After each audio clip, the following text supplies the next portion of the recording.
The lecture tonight is called How Economic Literacy is Dismantling Your Life. You know, it wasn't that long ago that most people would have seen a video like the one we just saw and thought to themselves like, geez, what kind of flaccid dork would actually get into something like this? Well, it turns out the U.S. economy over the last couple of years has had a bit of a rough ride, and it affects all of us.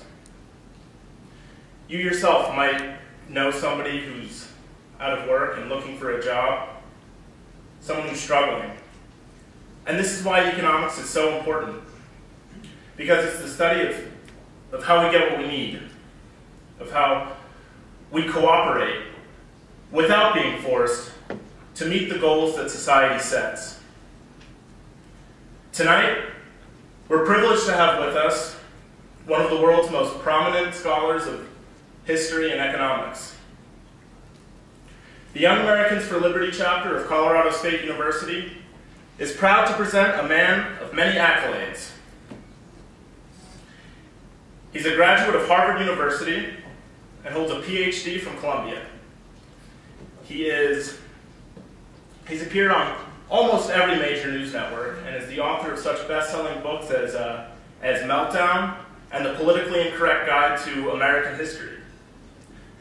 And by the way, if you haven't gotten a chance yet to read Meltdown, well, odds are there's a gaping void in your life. But anyway, our speaker is a senior fellow at the Ludwig von Mises Institute and the author of numerous works in scholarly journals.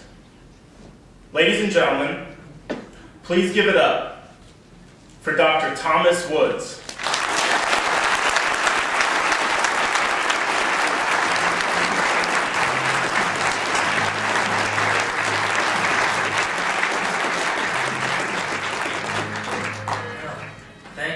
Thank you very much. My gosh, these lights are like murder. What the, some kind of CIA interrogation? What is this?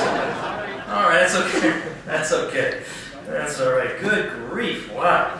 Well, anyway, glad to see all you folks. And by the way, first of all, thank you, Edward. Thanks to Young Americans for Liberty. Thanks to all the Tea Party and all the Liberty groups who helped make this possible. I'm very grateful.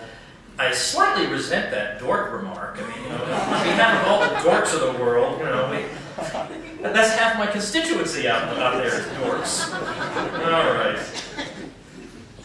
So let me first point out that if I get through this and it's coherent at all, that should be deserving of accolades because of, well, let's just say, for example, the flight situation I had this morning. Not that you need to know this, but I was convinced that my flight left at 1:10 p.m. Absolutely convinced. And then as I'm printing out my boarding pass at home, it says 12:10. And I thought to myself, even if I get in the car right now and pack nothing, I still might not make it. Well, laws were broken today, ladies and gentlemen. The agorists in the room are cheering. That's good.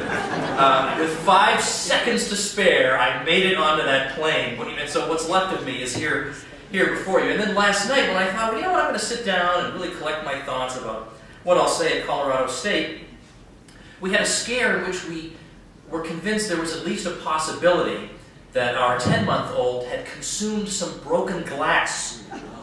Yeah, right. You think, my gosh, these people are terrible parents. But the parents in the room realize that no matter what you do, they will always think of some bizarre way that you never think of to cause sort of emergency situations like that. It turns out that was not the case, thank heavens. But just one horrific experience after another. And then in the midst of this, then yesterday I thought, well, I'm going to take some time. I'm going to take the kids to Chuck E. Cheese, which I did. And then in the middle of that, I find out the publisher has rejected both my proposed subtitles for my next book, and they've substituted the most horrific, clunky thing you've ever heard in your life.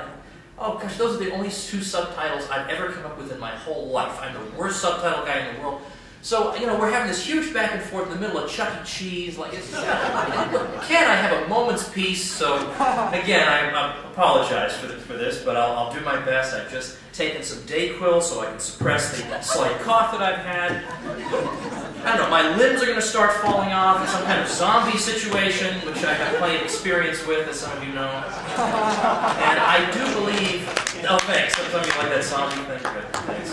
I have copies in the back of a couple of my titles. Not very many, because remember, the fact that I even brought any titles is a little disturbing. Like, I mean, I'm not going to make this plain, and yet I still threw some copies of books in a suitcase because that's just my instinct.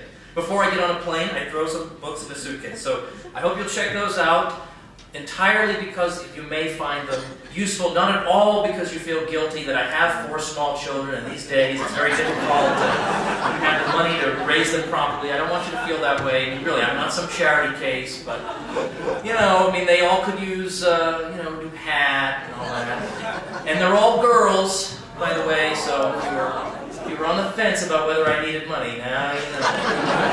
All girls.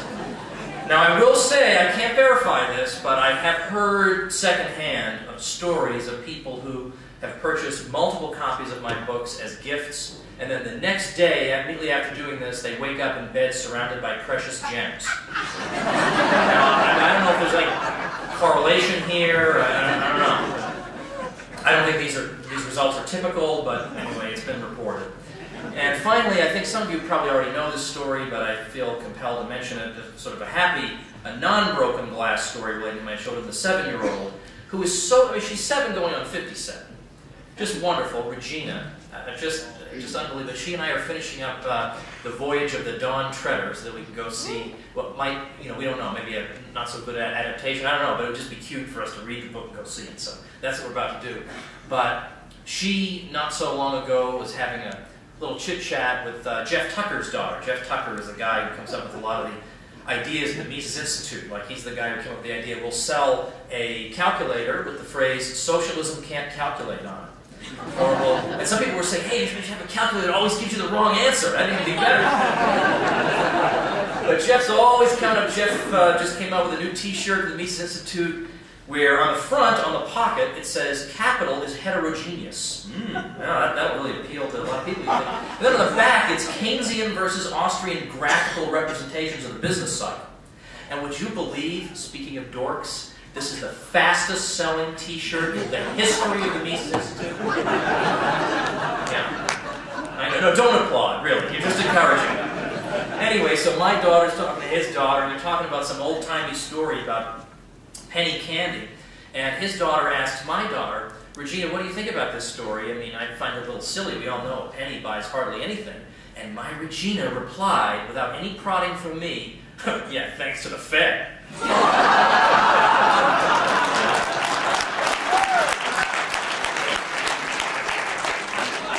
think I'll rest this here so you guys can actually see me. I'm not going to be distracted by the bottle. All right, enough banter. Now we got to get cracking.